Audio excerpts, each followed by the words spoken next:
किसी भी व्यक्ति के लिए उसका सेल्फ रिस्पेक्ट सबसे ज़्यादा इम्पॉर्टेंट होता है। व्यक्ति उसी के लिए अपने जीवन में लगभग सारे काम करता है।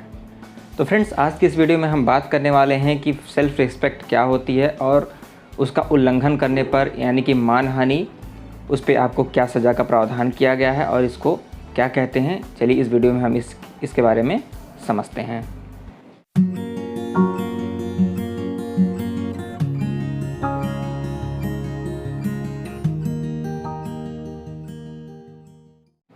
तो फ्रेंड्स, मानहानि की अगर हम बात करें तो ये हमारे आईपीसी के सेक्शन 499 से लेकर 502 तक में इसका उल्लेख किया गया है। चलिए बात करते हैं कि मानहानि क्या होता है। तो मानहानि मित्रों वो चीज़ होता है कि जैसे मान लीजिए कि कोई भी व्यक्ति किसी दूसरे व्यक्ति के सेल्फ रिस्पेक्ट, जैसे मान लीजिए कोई व्यक्ति है उसके सेल्फ रिस्पेक्ट का अगर उल्लंघन करता है, मतलब उसकी इंसल्ट करता है जाकि उस दूसरे व्यक्ति को लगे कि उसका सेल्फ रिस्पेक्ट क्षति हुई है, तो ऐसे कंडीशन में उसको हम मानहानि का नाम दे सकते हैं। कोई भी व्यक्ति है अगर वो ख्याति प्राप्त किया हुआ है, प्रसिद्धि प्राप्त किया है किसी दूसरे व्यक्ति द्वारा, इस आशय से कोई ऐसा काम किया जाता है जिससे कि उसके सेल्फ रिस्पेक्ट को नुकसान पहुंचता है, तो उसे हम मानहानि का नाम दे सकते हैं। चलिए बात करते हैं कि मानहानि कैसे कैसे हो सकती है। तो मानहानि अगर कोई भी व्यक्ति किसी दूसरे व्यक्ति पे झूठा इल्ज़ाम लगा के, जैसे कि उसने कोई चोरी की है, उसने कोई दूसरा काम किया है, ऐसी भी लगाई जा सकती है। इसके अलावा मानहानि की अगर हम बात करें तो ये मुख्य रूप से दो प्रकार से मुख्य रूप से आप देख सकते हैं, जिसमें से मौखिक और लिखित दो रूप से होते हैं। चलिए लिखित रूप से अगर हम देखें तो इसमें जैसे किसी व्यक्ति के बारे में न्यूज़पेपर के माध्यम से कोई गलत अफवाह फैला देना, कुछ लिख के प्रकाशित कर देना, कोई चीज़ लिख के किसी दूसरे के साथ या फिर किसी और लोगों के पास उसको भेज देना, तो ये मानहानि के दायरे में आता है। इसके अलावा मौखिक रूप से अगर देखें तो कोई भी व्यक्ति किसी दूसरे व्यक्ति के बारे में कुछ गलत अफवाह फैलाता है या झूठी खबरें बोलता है, तो ऐसे कंडीशन में भी वो मानहानि का केस दायर हो सकता है। तो इसके लिए इम्पॉर्टेंट ये होता है कि जो व्यक्ति है जिसके खिलाफ़ मानहानि हुई है, तो उसको ये सिद्ध करना होता है, ये प्रूफ करना होता है अदालत में कि हाँ उसके खिलाफ़ मानहानि हुई है। चलिए इसके कुछ अपवाद होते हैं, उसको भी हम देख लेते हैं। तो इसके अपवाद की बात करें, अगर हम मानहानि के अपवाद की बात करते हैं तो इसमें हम मुख्य रूप से देखेंगे कि अगर किसी व्यक्ति के बारे में कोई सही अफवाह फैलाई गई है, फॉर एग्ज़ाम्पल जैसे मान लीजिए कोई व्यक्ति है उसने सच में कहीं चोरी की हुई है और उसके बारे में कोई लिखित या मौखिक रूप से कोई दूसरा व्यक्ति अफवाह फैलाता है कि हाँ, अफवाह क्या, वो अगर मान लीजिए सच फैलाता है कि उसने चोरी की हुई है, तो वो मानहानि के दायरे में नहीं आएगा। इसके अलावा किसी पेरेंट्स द्वारा अपने बच्चों को डांटना या फिर कुछ बोलना, वो भी मानहानि के दायरे में नहीं आता है। किसी मालिक द्वारा नौकर को बोलना, यहाँ तक कि इसमें अगर उसके साथ अगर अपशब्द का भी इस्तेमाल कर दिया जाता है तो मानहानि के दायरे में नहीं आता है। ये सब कुछ अपवाद होते हैं जिसको मानहानि के दायरे से दूर रखा गया है।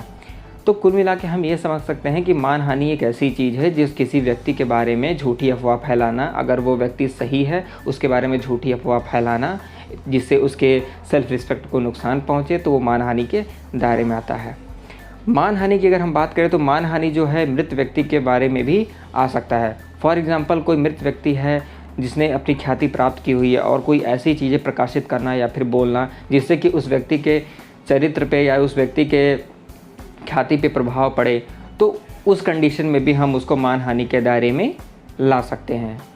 चलिए इसके बारे में बात करते हैं कि अगर ऐसा कोई बात होती है मानहानि के बारे में तो उसके लिए सज़ा का क्या प्रावधान है।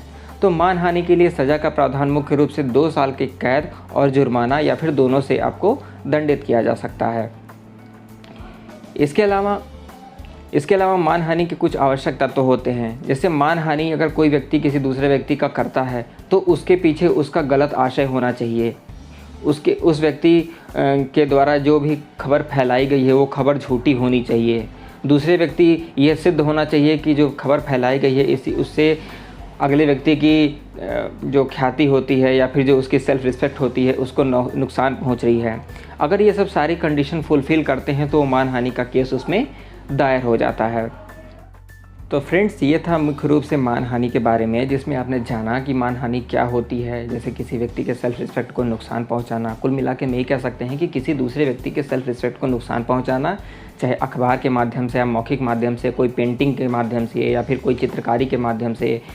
जैसे कि मान लीजिए कोई व्यक्ति, जैसे कोई आप सीरियल्स में देखे होंगे, किसी धारावाहिक में देखे होंगे, उसमें लिखा रहता है कि यह कहानी इस कहानी के सभी पात्र और घटनाएं काल्पनिक है, इससे किसी व्यक्ति का लेना देना नहीं है। तो ऐसे मामलों में मानहानि जो होती है उसको मानहानि के दायरे से दूर नहीं रखा गया है। ऐसे मामले में भी अगर किसी व्यक्ति से संबंधित लगता है या फिर लगता है कि किसी दूसरे व्यक्ति को सम्मान, उसके ठेस पहुंचाई गई है उसके सम्मान को, तो ऐसे कंडीशन में मानहानि का केस दायर हो सकता है। तो कुल मिला के हम यही समझ सकते हैं कि मानहानि का जो केस होता है, किसी व्यक्ति के सेल्फ रिस्पेक्ट को नुकसान जब पहुंचाई जाती है या फिर उसके ख्याति को प्रभावित किया जाता है, तो उस कंडीशन में मानहानि का केस दायर किया जाता है और इस मामले में 2 साल तक का कैद और जुर्माना, इसके अलावा या फिर दोनों से उसे दंडित किया जाता है। तो आई होप कि ये वीडियो आपको काफ़ी पसंद आया होगा। अगर आपको पसंद आया तो आप इसे कमेंट कीजिए, लाइक कीजिए, अपने फ्रेंड्स के साथ शेयर कीजिए और अगर आपके मन में कोई क्वेश्चन हो तो आप नीचे कमेंट बॉक्स में पूछ सकते हैं। Thank you.